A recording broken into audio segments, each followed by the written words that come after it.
The hall was a vast expanse of gilded marble, where crystal chandeliers spilled light like molten gold onto the polished floors below. The sound of laughter and polite chatter swirled through the air, punctuated by the crisp shuffle of silk gowns and the tap of polished shoes. A cold wind had chased the carriage from the courtyard, leaving the windows fogged with condensation, and the scent of frost-laden pines drifting faintly into the warmth of the ballroom. Every corner of the room glimmered with opulence, a testament to centuries of lineage and the meticulous devotion of those who would never see their own names etched in history. Yet amid the grandeur, a singular presence seemed almost out of place, as though the very air resisted her existence. She entered quietly, the rustle of her muted gown whispering like a hesitant confession. Her eyes, wide with awareness, swept the room, noting every smile that turned just a fraction too cold, every glance that lingered long enough to wound. She was not meant to be here. The servants had whispered, the ladies had whispered, and the corridors themselves seemed to murmur it, a chorus of disapproval. Her family's modest means, her lack of noble blood, and the scandalous rumors that trailed her like a shadow, all conspired to mark her as an anomaly in this world of glittering perfection. And yet she had come, clutching the faint hope that courage, however thinly worn, might offer her some measure of grace. The orchestra swelled, a delicate string of violins that spoke of refinement and restraint, and for a fleeting moment she allowed herself to imagine she belonged. Her hand, clad in the softest of gloves, trembled slightly as she brushed it against her chest, pressing the fragile parchment of her invitation close to her heart. A ripple of stifled laughter caught her ear. Turning, she met the calculating eyes of Lady Eversley, whose crimson fan flicked in subtle amusement. "Isn't it quaint?" the lady murmured to her companion. "The girl dares to enter as though she were of consequence." The words stung, sharper than any lash, but she forced a smile that did not reach her eyes. Dignity, she knew, was armor in such a place, and shame could easily be weaponized by those eager to watch a woman falter. She felt every gaze pierce her with unspoken judgment, weighing her worth against gold-threaded gowns and inherited jewels. She moved as though through a tide of whispers, each one a gentle shove toward invisibility. Yet there was something in her bearing, a quiet persistence, a fragile dignity, that could not be wholly extinguished, and it drew the faintest suspicion, or perhaps curiosity, from a select few who had the power to notice. It was at that precise moment, in the shadowed recess near the marble pillars, that he appeared. The Duke. His reputation preceded him, as much a force of nature as any storm that battered the northern coasts. Tall, broad-shouldered, and precise in posture, he moved with the deliberate grace of a man who had learned early that every action must command attention. The hall seemed to bend slightly around him, the murmur of conversation dimming where he passed, as though the air itself recognized the authority he wielded. And yet, in the midst of his imperious gait, his gaze found her. For a heartbeat, time itself seemed to hesitate. He observed her, not with the casual inspection of a man who considered women ornamental, but with a quiet, unnerving intensity. His dark eyes, framed by the shadow of a furrowed brow, lingered longer than propriety, or perhaps even curiosity, might allow. She felt it, a slow, insistent heat that traced along the edges of her consciousness, and for a moment she forgot the chill that ran through her spine. This was no idle glance. There was an interest here, dangerous and inexplicable, that set her pulse to a peculiar rhythm of fear and fascination. The orchestra shifted into a lilting waltz, and the gentlemen approached their partners with the precision of clockwork. She was ignored, as expected, and a pang of humiliation struck her heart. The dance cards were filled, the eyes of the elite averted or cast downward, and she remained on the periphery, a ghostly presence among gilded flesh and silk. A sharp cough behind her drew her attention, and she saw the daughter of a duke sneer with the practiced cruelty of those who inherit privilege as naturally as breathing. "Surely, your place is at the servants' gallery," the young lady whispered, loud enough for those nearby to hear. "One must not presume to mingle where the blood does not belong." Her hands tightened over her fan, the fabric crumpling beneath the pressure of clenched fingers. She lifted her chin, forcing a semblance of composure, though her heart threatened to betray her with its frantic hammering. Every instinct screamed to flee, to vanish beneath the vaulted arches, but she stayed, aware that retreat might be interpreted as confession of her supposed inadequacy. And then, without warning, the Duke approached. Not arrogantly, but with a measured deliberation that made the room seem to shrink around him. Heads turned, whispers ceased mid-syllable, and the orchestra faltered in its rhythm, as if the very music awaited his next move. He stopped before her, and for a moment, words failed them both. She could only meet his gaze, noting the faint tension in his jaw and the deliberate restraint in his posture. There was neither cruelty nor condescension in his expression, only recognition, and something far more unsettling, an acknowledgment that she, of all people in this glittering hall, mattered. He inclined his head ever so slightly, a gesture that seemed to both commend her fortitude and challenge the forces arrayed against her. A murmur rippled through the assembly, subtle yet unmistakable. Lady Eversleigh's lips parted in shock, and the young noblewomen exchanged sharp, incredulous glances. The Duke, it seemed, had defied the unspoken rules simply by noticing her, and she, for all her apprehension, felt an unfamiliar warmth, as though a single candle had been lit in the darkness of the hall. It was a fragile, perilous warmth, for it drew the eyes of society like a flame attracts moths, and she sensed with every fiber that the attention of a man like him could be as ruinous as it was transformative. The music resumed, the violins weaving a soft tapestry of expectation and restraint. She took a tentative step forward, her chest rising and falling with the weight of hope and dread intertwined. In that moment, she realized that the world she had known, the whispers, the judgments, the rigid hierarchy, was no longer sufficient to contain the possibilities that now shimmered before her. Yet she also understood that such attention carried peril. To be noticed by the Duke was to step into a realm where the stakes of love and propriety were measured in crowns and whispers, where a single misstep could destroy both reputation and heart. And so she stood, trembling yet resolute, amidst the splendor and scrutiny, acutely aware of the dangerous gravity of his gaze. In the hushed silence that stretched between them, she recognized the beginning of something that might reshape her destiny entirely. The Duke had seen her, not as a curiosity, not as a trivial scandal, but as someone who might command his attention in ways neither of them yet fully comprehended. The ballroom, with all its gold and crystal, seemed suddenly smaller, and the world beyond its doors heavier with the weight of what was to come. The morning after the ball, the city seemed smaller, its cobblestone streets narrowed beneath the weight of whispered gossip and half-glimpsed glances.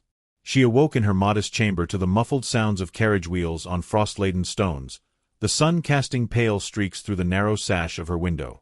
The memory of the previous night's humiliation lingered like a delicate poison, each whispered insult and tilted fan etching itself into her consciousness. Yet there was another memory, warmer, heavier, more dangerous. The Duke's eyes, dark and unrelenting, which had seemed to carve a private space amidst the splendor and cruelty of the hall. That glance, fleeting yet deliberate, refused to release her, and a strange mixture of dread and anticipation coiled in her chest.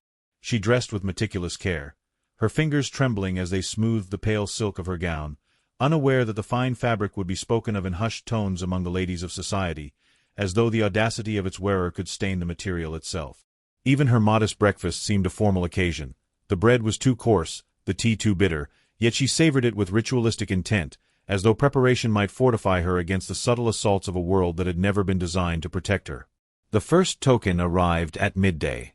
A small parcel, wrapped in cream-colored paper and sealed with the Duke's personal signet, was delivered by a silent footman whose eyes dared not linger. She hesitated before breaking the wax, a premonition of impropriety prickling at her senses. Inside lay a camellia of pristine white, its petals folded with immaculate precision, accompanied by a slip of paper upon which a single line was inscribed in the Duke's unmistakable hand, "For the courage you displayed last evening, which the world refuses to honor." Her heart thumped violently, a mixture of fear and forbidden delight. The gesture was audacious, scandalous even, yet not cruel. It recognized her suffering while marking her as someone worth attention, a dangerous recognition that both emboldened and terrified her. She held the flower close, inhaling its faint perfume, feeling the weight of the Duke's unspoken scrutiny press upon her. The gift was not simply a flower. It was a proclamation, subtle yet uncompromising, and she knew that society would notice, as they always did, when the boundaries of propriety were gently yet insistently breached. By the afternoon, the whispers had begun. The sighting of the Duke's footman delivering the package was sufficient to set tongues wagging in the fashionable tea-houses and drawing-rooms. Lady Eversleigh, who seemed to have adopted her as a particular target, remarked with feigned incredulity, "What audacity! for one of her station to receive such attentions. Her companion's laughter was delicate but sharp, the kind that left invisible cuts. The heroine, aware of the scrutiny, clutched the camellia as though it were a shield, yet she could not deny the small spark of hope that ignited in her chest. Even within the constrained etiquette of her own household, the token caused ripples. Her aunt, who had warned her against daring too far, now observed her with a mixture of suspicion and cautious curiosity. "It is never a simple gift from a man of his standing," she cautioned, her voice low. "Consider well what it might cost you, child, for even recognition carries peril." But the heroine, mindful of her own desire for dignity, resolved to keep the flower, to allow herself a private communion with courage and the possibility of defiance. The Duke's presence became more palpable in the city than it had in the ballroom. She glimpsed him at a distance, always observing, always composed, as if the world itself had shifted to frame her in his sight. Each encounter, fleeting and indirect, carried a gravity that left her breathless. He offered no words in public, no overt gestures, yet the tension in his attention spoke volumes. The subtle acts, ensuring she passed unmolested through crowded corridors, intercepting intrusive whispers, were observed by others and dissected for scandalous meaning. To society, such attentions were inconceivable. For her, they were both a lifeline and a gauntlet, fraught with perilous emotion. A second token arrived the following week, this time more daring. A book of poetry, its leather cover embossed with gold filigree, was left at her doorstep with a note: "These lines are for you, who stand unbowed when the world demands subservience. Consider them a measure of my regard, and of my certainty." She trembled as she leafed through the delicate pages, the words striking chords she had long kept silent. Each verse seemed chosen with precision, a conversation unfolding across ink and paper, one that dared her to imagine intimacy without words, defying both propriety and expectation. The gift was scandalous in its intimacy, marking her as an object of attention beyond her rank, yet it also confirmed that the Duke's interest was deliberate, thoughtful, and unrelenting. By now, society's whispers had escalated into a chorus of outrage. Murmurs followed her through the streets, in the shops, and within the chambers of her modest household. Servants averted their eyes, acquaintances offered smiles too strained to comfort. Yet amid the suffocating scrutiny, she felt a secret pulse of defiance. These tokens, small as they seemed, were declarations of recognition and, perhaps, a promise. They carried both peril and possibility, a delicate line between scandal and salvation. One afternoon, as she walked in the formal gardens, a chance encounter revealed the consequences of these attentions. Lady Eversley confronted her with calculated poise, her parasol held at an angle of feigned casualness. "I hear you have received tokens from the Duke himself," she said, her voice low, dripping both incredulity and accusation. "You must be careful, for the world is not so forgiving to those who invite notice they cannot endure." The heroine inclined her head with careful grace, responding with measured politeness. "I am aware, madam, and yet I do not fear the world's gaze if it is tempered with dignity." Lady Eversleigh's eyes narrowed, and the faintest smirk curved her lips, but she said no more, retreating with the subtle elegance of someone who knew she had been bested without demonstration of force. The heroine exhaled, a mix of relief and exhilaration coursing through her. Recognition, scandal, and danger had intertwined into something intoxicating, a thrill she had never anticipated. She pressed the camellia to her chest, feeling the pulse of possibility beneath her fingertips, aware that each act of attention from the Duke was a step into a world from which retreat might no longer be possible. That evening, a final, unanticipated token arrived. A letter, sealed with his personal crest, contained nothing but a single sentence: "Meet me at twilight in the East Garden, where the shadows fall and the world may not see us." Her pulse quickened, and the room seemed suddenly smaller, the winter light fading with deliberate slowness. She understood, with sudden clarity, that her life had shifted irrevocably. The Duke's recognition was no longer subtle, and society's judgment, once distant, would now follow her with relentless intensity. The stakes had been raised, and every subsequent moment promised to carry consequence. She held the letter as if it were a lifeline, her heart a tumult of fear, excitement, and reluctant hope. Outside, the city carried on, oblivious to the dangerous intimacy that had begun to blossom in its midst. And within her chest, the knowledge settled. The Duke's attention, deliberate and persistent, was both the peril and the promise of everything to come. As the sun sank low, spilling amber light across her chamber, she felt the weight of decision pressing upon her. To meet him, to accept the risk, was to step onto a path from which there could be no return. Yet the prospect of refusal, of turning away from the possibility of being seen and recognized, felt infinitely colder. Somewhere in the distance, the clatter of carriages and the faint murmur of society's ongoing machinations faded into a whisper, leaving her alone with a single undeniable truth. The Duke had chosen to notice her, and nothing, neither propriety nor bloodline nor fear, could unsee her now. Twilight draped the east garden in a delicate veil of violet and gold, the sun bowing low beneath the horizon as if yielding to the quiet solemnity of what was to come. She moved among the hedges with tentative grace, the gravel crunching faintly beneath her boots, each step measured and deliberate, as though the very earth might judge her intent.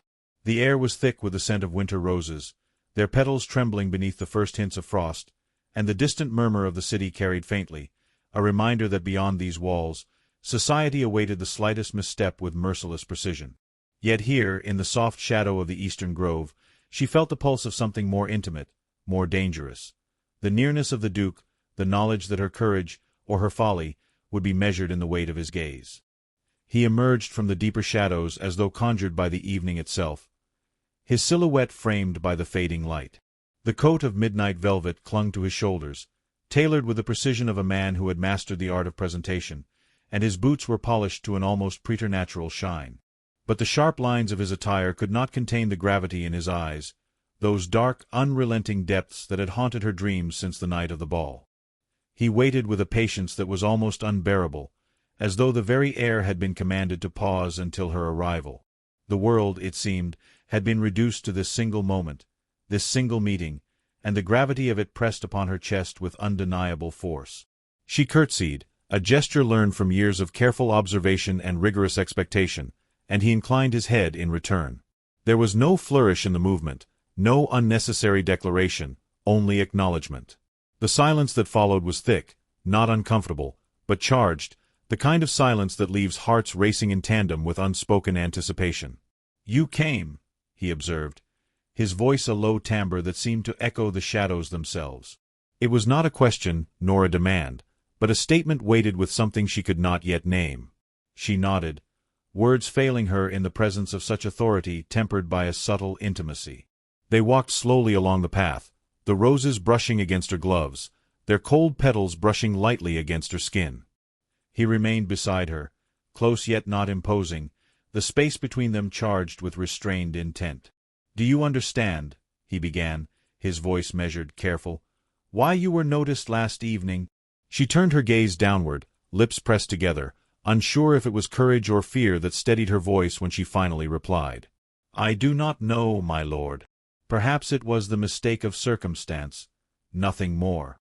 He shook his head gently, almost imperceptibly. "No," he murmured, each syllable deliberate. "It was neither accident nor mistake. I have observed you, long before the ball, though you were unaware of it. Your dignity amidst ridicule, your composure when all would conspire against you. It has unsettled me more than any act of rebellion or pride I have encountered." She faltered, the weight of his words striking her like a soft yet undeniable blow. To be seen in such a manner, by a man of his station, was a thrill and a terror intertwined, and she pressed her hand to her chest to still the rapid beating of her heart. "I am not accustomed to being observed with care," she whispered finally, voice quivering beneath the gravity of his scrutiny. "And I am not certain I am deserving." He stopped walking, and the fading light framed him with an almost ethereal glow, the shadows casting his profile in stark relief. "Deserving," he repeated softly, almost to himself. "Deserving is irrelevant. What matters is truth. And the truth is that your presence commands it, whether you acknowledge it or not. The world may not forgive, and society may never understand, but he hesitated, the faintest tension tightening his jaw, "I cannot ignore it. I cannot turn away." Her breath caught in her throat. To hear such words, so deliberate, so honest, was as intoxicating as it was terrifying. The weight of propriety, the expectation of obedience and invisibility, pressed down on her, yet in that moment, The possibility of a different life shimmered just beyond reach. She dared to look up, her eyes meeting his, and saw the storm of restraint and desire that lay beneath his composed exterior. Every careful posture, every measured gesture, belied the intensity that radiated from him like heat from a forge. "I do not wish to be the cause of scandal," she murmured, the words trembling as though they might betray her entirely. "I am aware of the cost, and I cannot presume to ask for indulgence, much less affection." His gloved hand, rested briefly at the small of her back, offered support rather than possession, and she felt a surge of both safety and risk that left her heart both buoyant and trembling. "Indulgence is not the matter," he said, his voice barely above the rustle of leaves in the garden. "It is necessity. You have stirred something I cannot contain, and to ignore it would be a greater transgression than any society might deem scandalous." The roses shivered in the chill, petals brushing against her sleeve as she absorbed the implications of his confession. He had not promised love in the language of ardor.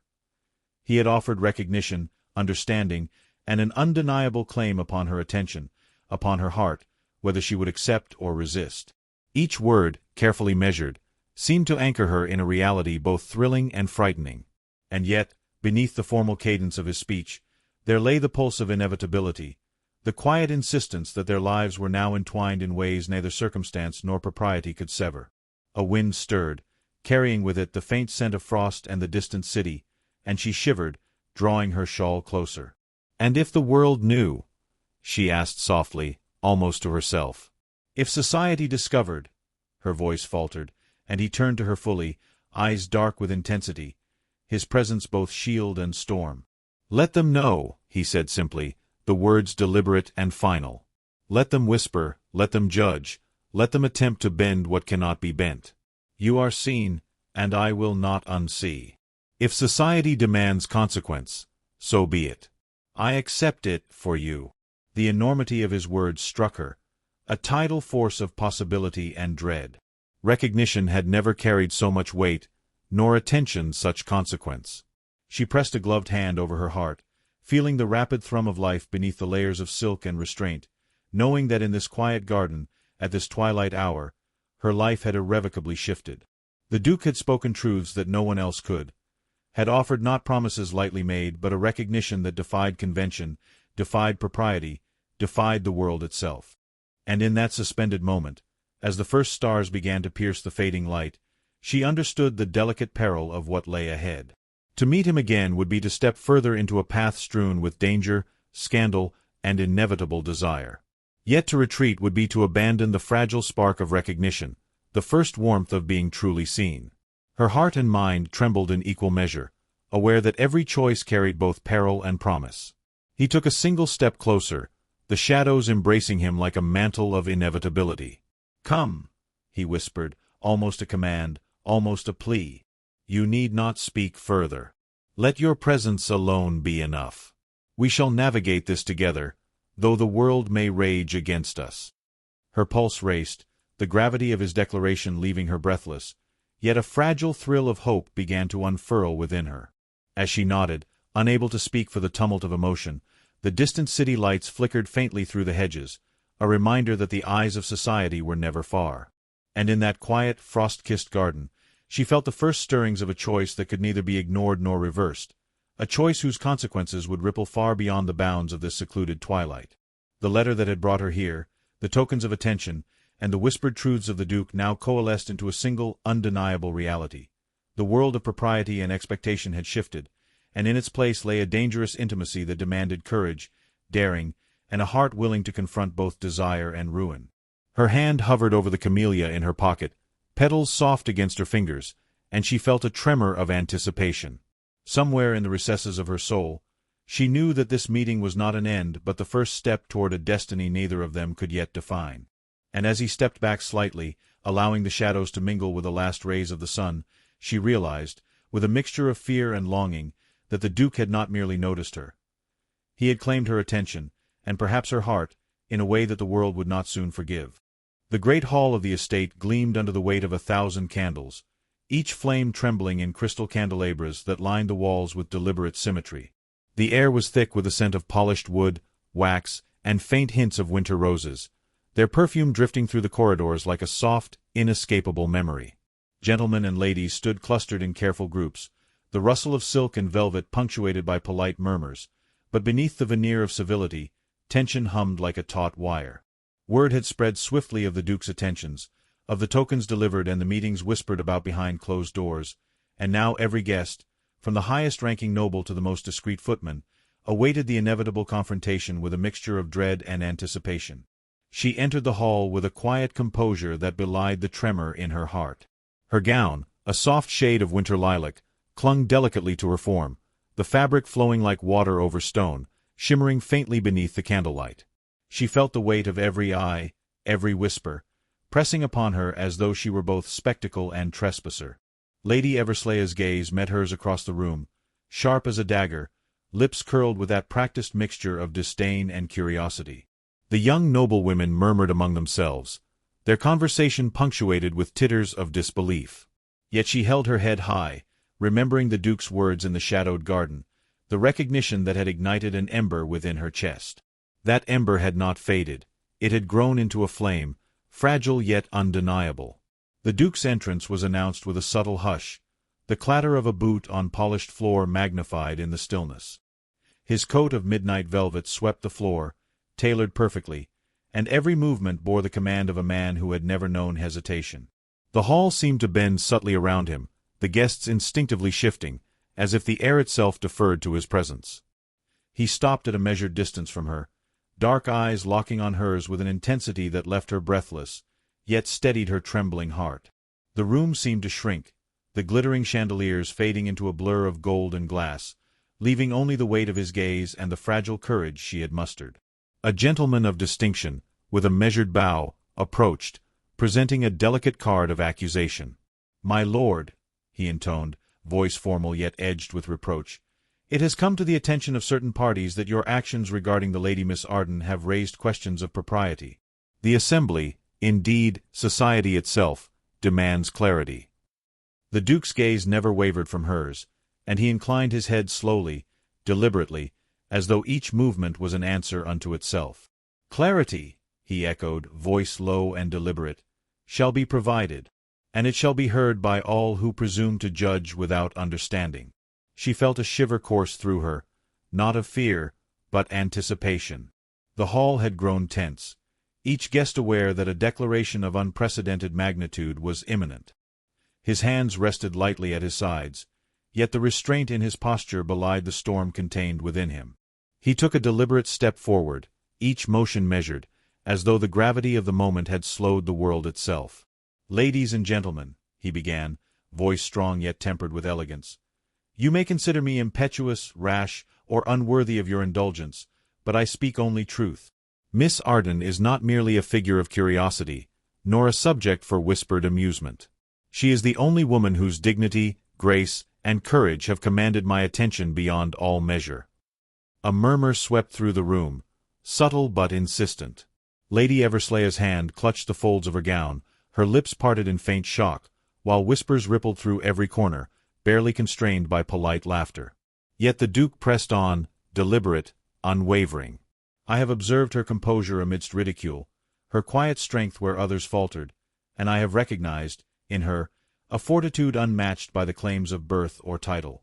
To deny her my regard would be a greater breach of honor than any society might accuse me of committing.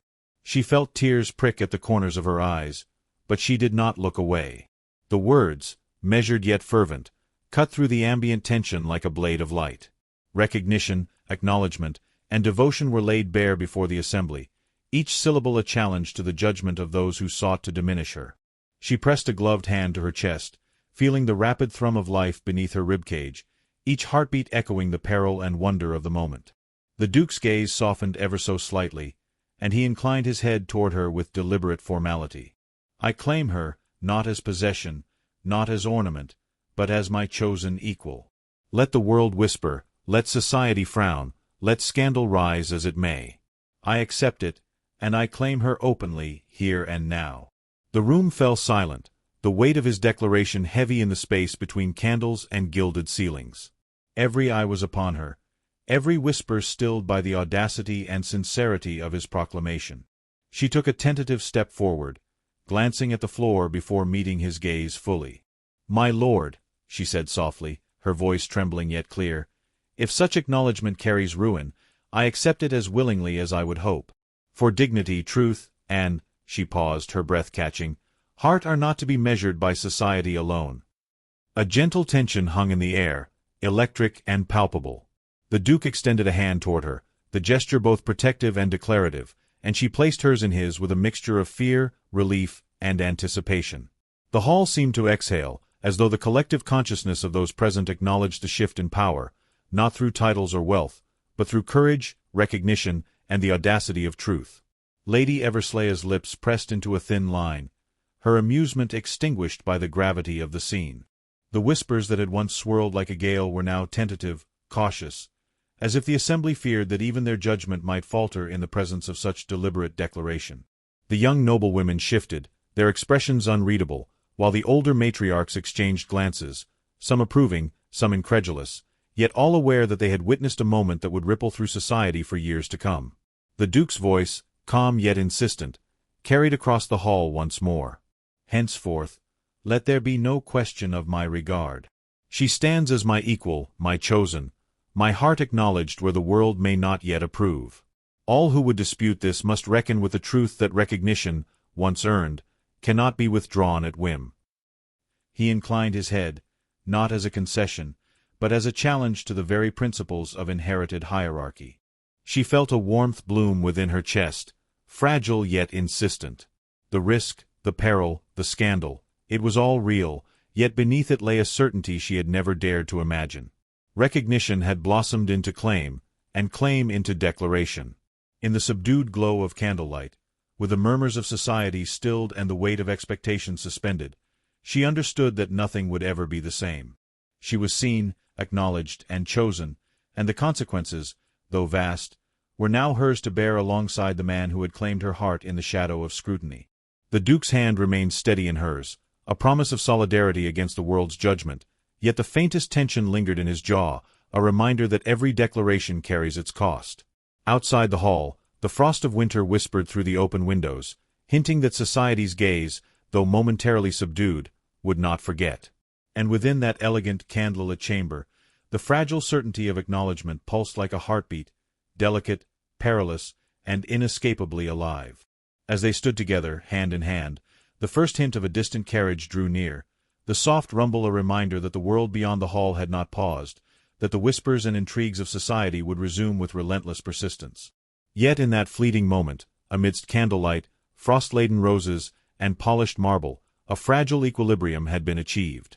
Recognition had been claimed, scandal had been confronted, and desire had been acknowledged. She pressed her gloved hand once more to her chest, heart trembling with the gravity of what had been spoken, and realized that this was only the beginning. The Duke had declared, the assembly had witnessed, and society would soon react, but the true trials, the private, unspoken tests of courage, devotion, and love, had yet to unfold. And as the shadows deepened, stretching across the hall like the fingers of fate itself, she understood that while the world had been confronted, the next step, where desire, danger, and destiny would intertwine, lay just beyond the reach of candlelight, waiting to claim them both in ways neither of them could yet foresee. The first light of dawn crept over the horizon, painting the frost-laden gardens in shades of pale gold and silver, the world hushed beneath a fragile promise of renewal. The estate, once vibrant with whispered scandal and candlelit declarations, now lay in quiet anticipation, as though the very walls themselves held their breath for the reckoning to come. She stood at the edge of the garden, gloved hands pressed against the warmth of her chest, her eyes tracing the delicate frost on the rose petals, each crystalline edge reflecting the soft glow of morning. The previous night's confrontation, the Duke's public declaration, and the scandal that had swept through the corridors and salons of society all seemed suspended in the delicate hush of the dawn.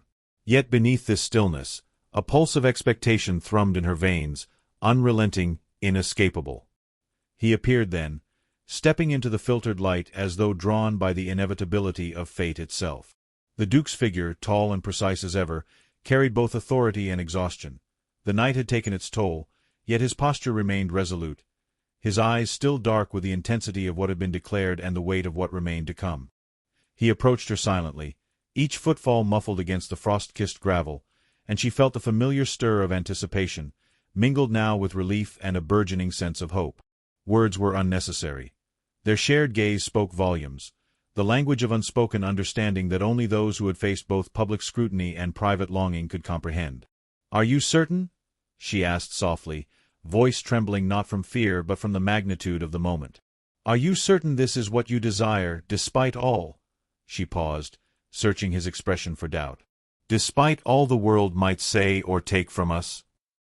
He extended a gloved hand, not commanding but inviting, and she placed hers within it with tentative certainty. "Certain," he murmured, voice low yet unwavering.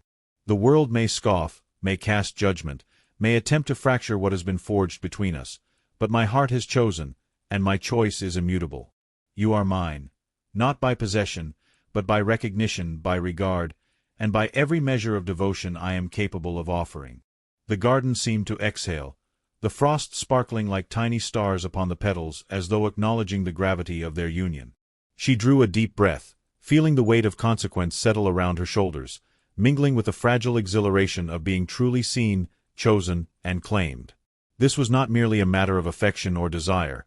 It was a deliberate defiance of a society that had sought to define her worth, to limit her presence, and to render her invisible.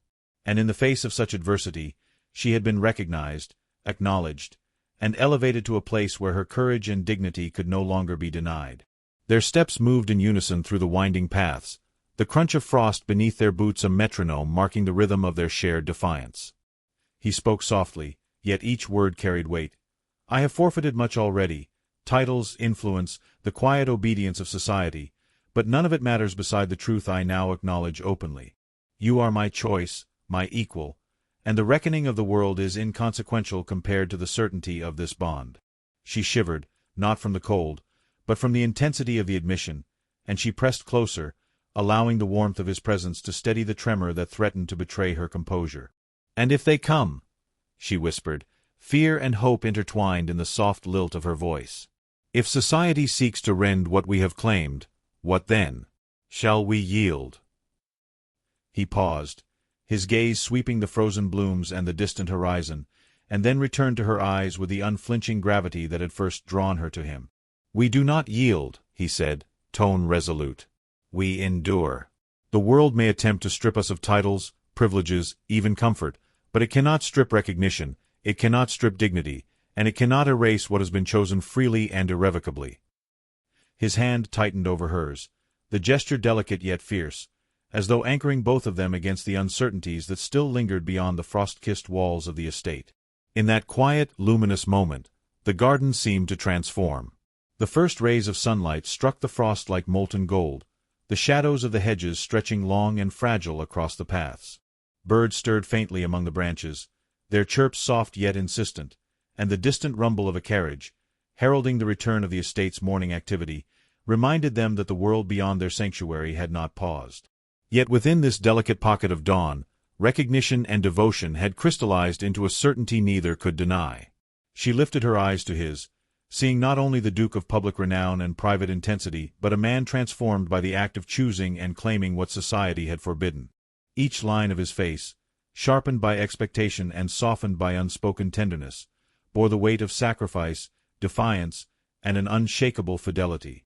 And in that gaze, she understood the depth of what had been offered. Not protection, not indulgence, but equality, acknowledgment, and a shared courage that defied the world outside. "I am yours," she said finally, voice steady. "Not for convenience, nor for favor, but because my heart has no desire to choose otherwise. And I shall endure, as you have endured, for whatever trials come, knowing that this choice, though perilous, is ours to claim." He drew her closer, careful not to disturb the fragile folds of her gown, yet the proximity itself was a declaration stronger than any words. "Then let the world witness," he whispered. "Let them see what cannot be hidden. We will endure scandal, rumor, and the judgments of generations, but in this we are inviolable. Recognition, choice, and devotion are beyond the reach of their censure." A sudden wind swept through the garden, lifting loose petals and sending the frost glittering like stardust across the paths. It was as though the elements themselves marked the permanence of this decision, the merging of defiance and desire, the acknowledgment of love that no society could negate. She felt a tremor of awe at the scale of what had been accomplished. Not merely a union of hearts, but a triumph of courage and dignity over convention and fear. The distant chiming of the estate's bell reminded them of the day's awakening, of responsibilities, of the world resuming its relentless judgment and expectation. Yet within that brief, luminous interval, nothing else existed. Not scandal, not expectation, not fear. Only the steadfast, irrevocable claim of two hearts entwined against a society that had once sought to define them by its own limitations. As he guided her toward the edge of the frost-covered terrace, the city beyond the walls stirring faintly with the first light of dawn, she pressed her hand once more to her chest, feeling the pulse of courage, recognition, and enduring devotion that had carried them through humiliation, scandal, and whispered danger. She understood now that this was not an end but a culmination, a moment where love, defiance, and dignity converged into something lasting, fragile, and luminous. The Duke paused, lifting her hand to his lips in a gesture of both reverence and possession, and she felt a thrill that was at once intimate and formidable. "Whatever comes," he said softly, "we face it together, and no judgment, no whisper, no title can diminish what we have claimed here." The frost glistened, the first bird sang, and the horizon blazed with light that promised both challenge and hope. And in that fleeting, sacred intersection of dawn and destiny, she realized with a shiver of awe and certainty that the world could rage, could whisper, could attempt to undo the choice, but they had already claimed what mattered most, each other. The garden, serene yet charged with the memory of defiance and recognition, seemed to exhale around them. And as they stood together, hand in hand, the first true day of their shared future unfolding before them, she understood that the trials of society, the whispers of scandal, and the shadows of expectation would endure, but the courage, devotion, and recognition they now shared were irrevocable. And in that moment, as the frost shimmered like glass and the first birds lifted into the pale morning sky, she realized that the Duke had not merely claimed her in defiance of the world. He had claimed her as his own, irrevocably, triumphantly, and forever.